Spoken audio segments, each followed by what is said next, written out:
And it was pretty lonely because my single mom was always busy. She'd mostly forget my birthdays or any promises she made. Mom, you promised you'd take me to the beach for a birthday picnic. The sea and the beach will still be there next weekend, Lorna, but without my job, I won't be able to raise you. Mom worked as a chef at a big restaurant, and I enjoyed watching her cook whenever I tagged along with her to work.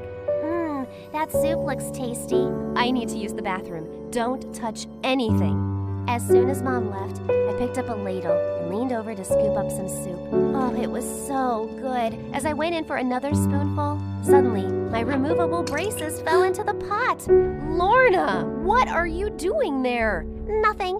I quickly moved away, and she hurried with a bowl and dished out some soup.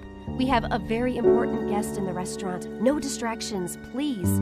When she went out again, I frantically searched for my braces, but moments later, she came into the kitchen crying. I just got fired because the important guest found this in his bowl. I am so sorry, Mom. Ever since you came, my life has been a roller coaster. I was heartbroken when she said that. After that, she changed towards me, even though I said sorry like a million times. She managed to get some part-time jobs, but was having trouble making ends meet. So eventually, when I was in 7th grade, we had to move from our nice apartment in the city and go live with Grandma in a small town. We hadn't met Grandma in ages, and she hugged me tight. Oh, you've grown so big, Lorna. Mom just sulked and took our bags upstairs to her old room. Grandma made an amazing supper, and I was having a great time, but Mom was still in a bad mood. And then she had the strangest conversation with Grandma. I don't want certain people to know that we're here. That's kind of impossible, dear. It's a small town.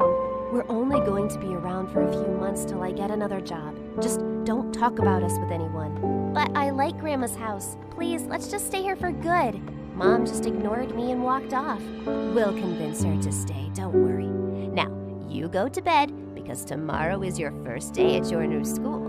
The school I was going to was actually Mom's old school, and Grandma took me there the next morning while Mom stayed in bed. As I walked through the corridor, I saw this boy with big glasses hanging from his locker. Hello, can you help me down? How did you get up there? My stupid older stepbrother and his friends. I was as short as him, so it was a bit difficult getting him down, but we both ended up in a heap on the floor.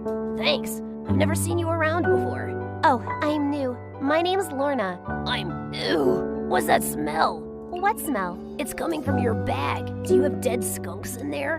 When I opened it, I saw that Grandma had packed me lunch, and it was leftovers from last night. And it didn't smell right. The boy ran away without even telling me his name. But when I got to class, I saw him there, and he instantly yelled, "Hey everyone, there's the stink bomb I was telling you about."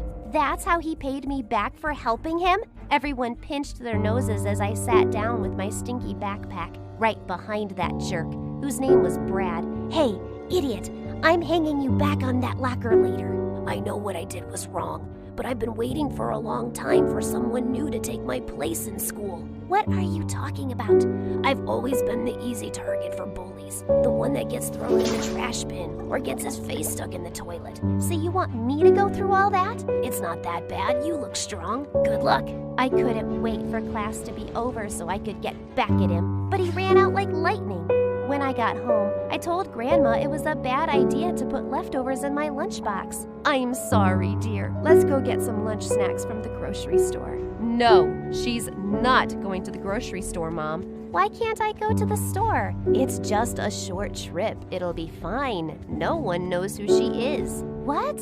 Nothing. Mom reluctantly agreed, and as Grandma and I roamed through the aisles, I suddenly spotted Brad walk in with a man who was probably his dad. Grandma, that's the boy who made all the kids laugh at me at school. Just then, Brad's dad saw us and approached Grandma. Hi, it's been a while since I've seen you.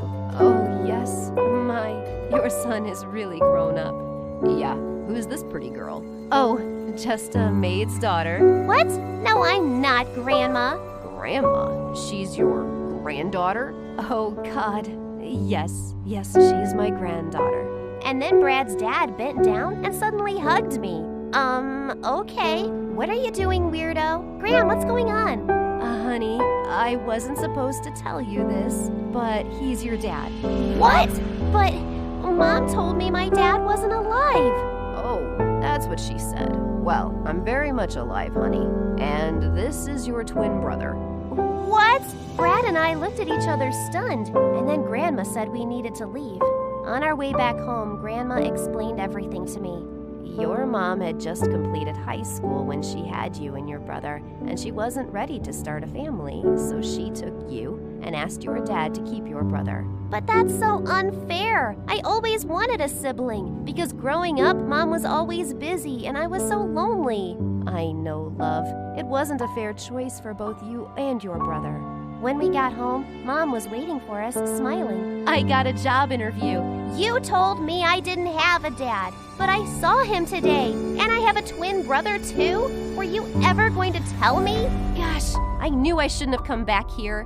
She had to find out one day. Things like this just can't be kept a secret forever. This is a mess. Lorna, listen, I don't want to hear anything you have to say. You lied to me all my life. The next day when I woke up, Dad was in the kitchen with Brad. Why didn't you tell me you were in town? Because we made an arrangement to never see each other ever again. But you're here now. Don't you want to meet your son? Mom looked at Brad tearfully, and he looked as angry as I felt. I have a mom. And I have a dad. The situation in the kitchen was really tense, so I took Brad to my room while our parents still argued. This used to be Mom's room, but now it's mine. I can't believe I have a mom. My own mom, and a grandma, and a sister. After Dad married my stepmom, things just went bad for me. She and her son are awful people. Don't worry, you have me now. I'm sorry about what I did at school. I forgive you. Mom and Dad apologized to us both and said they'd been wrong to keep us apart. Brad and I told them it would take us time to forgive them, but secretly we both thought it was the best thing we'd ever discovered. Mom decided to stay, and as time went by, Brad and I got really close. He started coming by often, and we had a lot in common. Grandma adored Brad, and slowly he and Mom started warming up to each other too. Like this one time, Mom was struggling to open a bottle of pickles, and he instantly got up to help her out. Wow, you're a strong boy now. She kissed him on his forehead, and his face just lit up. But at school, his older stepbrother Mason kept acting like a psycho. One day in the 8th grade, Dad took us all out to a restaurant. And just as I was about to sit next to Brad, Mason pulled away my chair and I fell flat on my butt. Mason, what? I was pulling out a chair for the lady. I was being a gentleman, Dad. It's not my fault she's a clumsy idiot. When Mason went to the bathroom, I smothered his seat with barbecue sauce without Dad noticing. Brad and I giggled as he took his seat. What are you two goofballs laughing at? It was so hilarious because when he got up, it looked like he pooped his pants. As we grew up, we learned how to defend ourselves against Mason and his friends. Until one day, I found Brad sitting with them during recess. Hey Brad, did you lose your way and your mind? Come on, let's find another table. He doesn't want to chill with you anymore. Go find some other friends. Brad? But he just looked away. What was going on? I caught up with him at the end of the last class. You want to tell me why you're hanging out with Mason suddenly? Look, Lorna, my stepmom has a lot of connections, and she said she'll help me get into a great university on full scholarship if I help Mason pass his exams. So I gotta do this, okay? That's ridiculous. You don't need her connections. You can get in on your own. And I'm sure Dad has enough money to pay for your college. That's the thing. He doesn't. Dad's business was doing really poorly when he met my stepmom. Sometimes I think he just married her for the money. Now she controls everything. I have to do what she says. That's what Dad's told me too. It's just for some time. Mason will graduate soon. He just walked away, and I suddenly felt so lonely again. He stopped coming over completely. And since Mom had gotten a job as a head chef in a nearby city, she'd become really busy again too. Thankfully, I had Grandma, but lately she'd been struggling with her memory. And one day I came home, and she couldn't remember who I was. Who are you? What are you doing in my house? Grandma, are you joking? Go away before I call the police. But it's me, Lorna. I had to wait outside till Mom came back. We took Grandma to the hospital, and the doctor said she had Alzheimer's disease. Why is this happening to Grandma? She's the only person I can talk to. Sweetie, you can talk to me, but you're never around. Mom started taking weekends off from work, spending more time at home so we could take care of Grandma together. Lorna, I was very young when I had you and your brother. And it felt like it might be the end of all my dreams, but it's not true. I just want you to know that I love you both more than my career. Family is the most important thing, and it's taken me some time to realize that. Thank you, Mom. I love you too. Grandma's illness brought Mom and I closer, but Brad just never came back to us. He was still hanging out with Mason and his stupid friends even after they'd graduated high school. And then one day in 12th grade, I found him in the school parking lot trying to break into a teacher's car. Brad, what are you doing? None of your business. Go away. No, you were doing something wrong. I'm not just gonna forget what I saw. Look, just get out of here. I'm not going anywhere. Just then, Mason jumped over the school fence and started yelling at Brad. What's taking you so long, dude? My boys are waiting outside. I couldn't get the car open. I'm trying. I couldn't believe what I was hearing. They were stealing a teacher's car? Mason, I should have known that you were behind this. When are you gonna learn to mind your own business, Lorna? I'm calling the principal. As I walked away, Mason grabbed my hand and I screamed. But just then, Brad pounced on him. Don't touch my sister. While they rolled on the floor wrestling, I ran straight to the principal for help. The principal called the police, and Mason was arrested for trespassing on school property and attempted theft. Turned out, it wasn't the first car he and his gang had stolen. Brad, what happened to you? Lorna, you don't know what I had to live with. Mason's mom is so evil. If I